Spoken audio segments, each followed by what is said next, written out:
2 people killed and 11 others injured at a Madden NFL tournament. The killer has been identified as 24-year-old David Katz out of Baltimore, Maryland.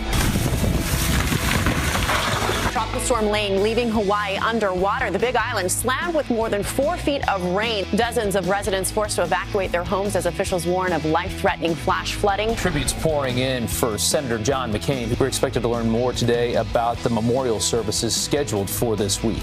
On Wednesday, his casket will be brought to the state capitol building where he will lie in state for public viewing. President Trump's approval rating, 90% approval from Republicans. I absolutely love this president. I think that what he did in this country was the most necessary thing by killing political correctness. There you have it. Hawaii wins it. Hawaii is the best. Tonight, but we're just getting warmed up, just getting started, already fired up.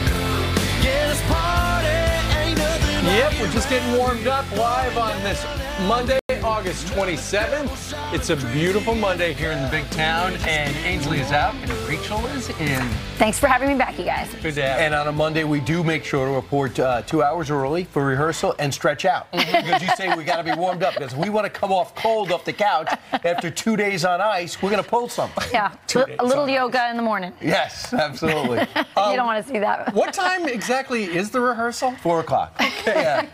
Yeah, we had to use a stand-in today. Obviously, you overslept. We did the whole show already. This is a review. That's called Fox and Friends First. It's live. Yes. That's right. That's Not exactly a rehearsal. Anyway, thank you very much for joining us. We've got a busy news week, and we start this hour with a Fox News alert.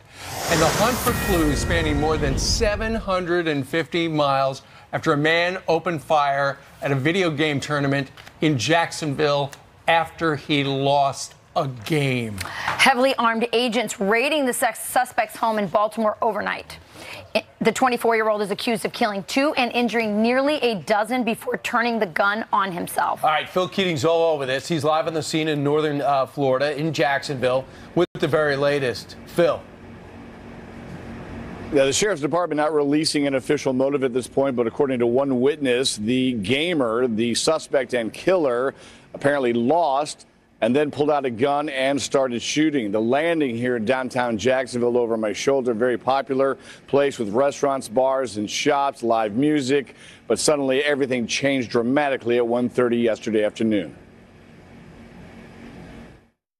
People were being trampled, people were hiding, everybody was screaming in fear. A friend who was inside told me that when everything started happening, a lot of the guys actually barricaded themselves in a very large bathroom, and they were just kind of behind the stalls. So they stayed in there the entire time. There was really no way to escape where we were playing from. You were pinned in there. This was a qualifying tournament for the Madden NFL Championship Series. The winners here get the right to go to Vegas and compete for a total purse of $200,000. The suspect and killer, the only person police and sheriff's deputies say is responsible here, 24-year-old David Katz out of Baltimore. ATF and FBI searched his apartment, his townhouse, yesterday, and they closed down that scene last night. And according to witnesses, it was absolutely terrifying, chaotic, and it was a pure panic. The 2 victims that are dead, 2 dead, 9 wounded by the gunfire. The 2 dead, Taylor Robertson out of Ballard, West Virginia, and Eli Clayton out of Woodland Hills, California. So we know that the suspect used at least one handgun to commit this act, and we are working again with our partners at ATF on that aspect of the investigation. So this is a pretty big tournament, very popular amongst the gaming community. All of the people that play Madden online with their competitors around the country, some of them were actually meeting for the very first time here at this tournament. So people around the country had come here for this. It's a big deal. According to one of the gamers, he said people were just inside having fun, playing the game they love. And then all of a sudden, the shooting started happening. Back to you guys. Hey, Phil, I was there. The statue of Andrew Jackson's right there in front. This is a horrible incident, but this is not usual for that area, right? Isn't that very safe? There have been a couple of other shootings at the landing over the past few years, but typically it is pretty safe. It was more popular as an entertainment destination in years past. However, it's still a happening spot on weekends. And like I mentioned, some weekday nights, there's live music playing and people gathered around having good times. And unfortunately, in this case, suddenly somebody pulled out a gun and started shooting. Wow. They did indeed. All right. Phil Keating live in Jacksonville. We thank you very much. We're going to have the Attorney General for the great state of Florida, Pam Bondi, on with us live at 8:15. She's going to brief us on the very latest on what was going through that guy's head. Crazy. As best we know, he lost a game and then tried to kill as many people as he could. And then all of a sudden, celebrities from Bette Midler to Tom Arnold start tweeting out about guns. This is all about guns. So that's what's going to be an incident. Hey, this could also be part of the dialogue and that big battle with Governor Scott and Senator Nelson for that Senate seat. Right, so, and by the way, there's a primary tomorrow in Florida, so could have an impact. All right. Meanwhile, you saw the news flash here on the Fox News Channel on Saturday night. John McCain, the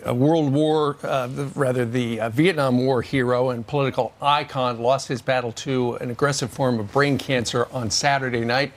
The schedule of his various ceremonies this week has been released, and we're going to show you that on Wednesday, the senator will lie in state at Arizona State Capitol. Then on Thursday, there's going to be a funeral at North Phoenix Baptist Church. Joe Biden is expected to speak. On Friday, he will lie in state at the U.S. Capitol Rotunda. That's right. Saturday, there was going to be a procession that will pass by the Vietnam Memorial. And then Sunday, there will also be a funeral at the National Cathedral. Then there will be another funeral on Sunday, a private funeral at the Naval Academy Chapel. And then he'll be buried there nearby next to his best friend, Chuck Larson. A buddy of his, so that he loved dearly, and he requested to be buried next to him. He did. He wanted to be buried alongside the Severn River there at the Academy, not at Arlington, where his father and his grandfather are buried. Right. It's also very interesting that President Obama's been asked to speak, it looks like, as well as President Bush. Right. It seems as though, and it doesn't look like President Trump will attend, but Vice President Mike Pence will. Meanwhile, as you know, Senator John McCain was not shy about being in front on every issue. You had no doubt where he stood, whether the economy's collapsing or a war in Iraq was imminent or the surge needed to happen or there was an uprising in the Ukraine. He was there wanting to take a stand. And, Steve, you remember there were so many times he was on our couch. He was. John McCain was a friend of this program for over 20 years, and he stopped by a lot. We put together a little montage, some of the lighter moments to remember John McCain. Most angry has to be Senator John McCain, who just happens to be on our couch. Senator McCain. He's awfully happy for angry. Be on the couch. Tension. Little trip down memory lane. The president, over the last couple of days, said that you, as his 08 opponent, would not get the nomination today because in today's Republican Party, you wouldn't be conservative enough. Do you agree with him? Oh, of course, I always agree with the president. I have a new communication strategy for you. And Mr. Donlin said, "What's that?" And he said, "Shut the F up." You've said anytime you come to New York City, we're going to have to provide some barbecue. John? Oh, my God. We have a big basket of barbecue. Ooh, that smells great. That's wonderful. I'm going to have a plate of shakaroni. Macaroni and cheese. It's soup. You can't have a plate. You can have a bowl. You guys are doing a great job. Thanks so much. I'll pass it on to Steve. It's okay. We're listening. Also, he got mad at us a few times, too, over the years. Remember? You know what? He would occasionally call us jerks. Hey, good morning, you jerks. He would say that. But that was a term of endearment because, you know, he saved those for his special friends. And because he was here so many times, we do regard him as a longtime friend of this program. You're so right, because Cindy McCain actually said, if he teases you, it means he likes you. Right. And one time he yelled at us. Remember when the Free Syrian Army was out there yelling Allah Akbar after taking out some type of plane. They said, wait a second, are you sure that these people are friendly with us? He yelled at us. He goes, yes, I was just there. They're friendly with us. They're people we can trust. I said, okay. All right. Meanwhile, let's talk a little bit of politics these days.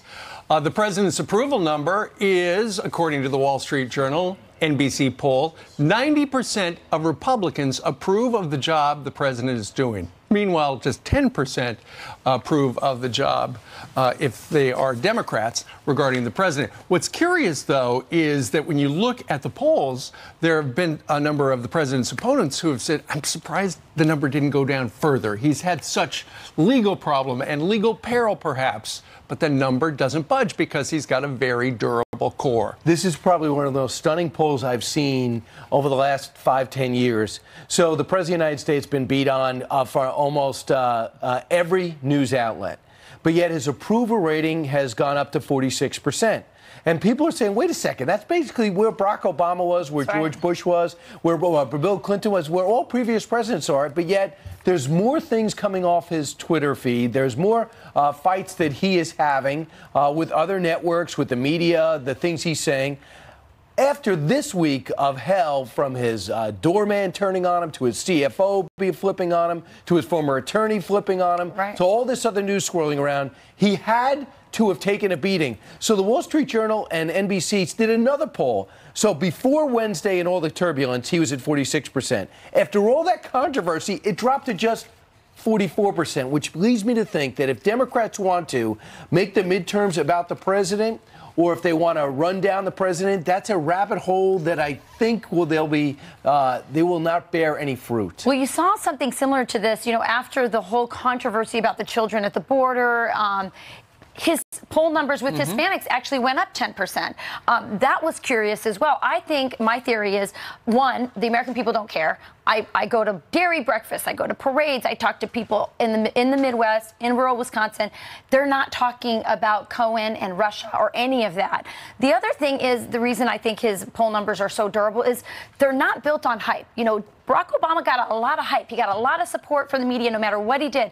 These are numbers that are built on solid results. Yeah. So people can look at all the chaos, but they go, my 401k is going up, my son's got a job, my kid moved out of my basement. Right. You could afford a dog in your house. I can afford a dog. I got a dog. We'll talk about that a little later. But, I think people are doing better. And in the end, that's what people care about. Well, according to this, they asked which party best equipped to handle the economy. 43% said the Republicans. That's good news for the Republicans. Only 29% of the Democrats. But the motivation question, which party is more interested in the upcoming election? 63% of Democrats said they had high interest, only 52. So the Republicans are behind by 11 points than that. But Kevin McCarthy was on with Maria over the weekend, and he said that the generic tracking poll, trying to figure out which party you would prefer to see in control of Congress, is exactly where it was the day before the 2016 election. And ominous. How did that turn out? Yeah, exactly. That's 50-42 in favor of the Dems right now. Meanwhile, 13 minutes after the hour. Michael Cohen's attorney now backtracking on a claim that the president had advanced knowledge of Russian hacking. So does Mr. Cohen still pose a credible threat to the president? We're going to talk to constitutional law professor Jonathan Turley. He's been thinking about that. He's up early next. And he's always smiling, by the way. And over a year ago, Andrew Cuomo made this promise to New Yorkers. We should have free public college for people $125,000 and below. Yeah, up our taxes more. So why are people getting rejected? Question mark, exclamation point, asterisk.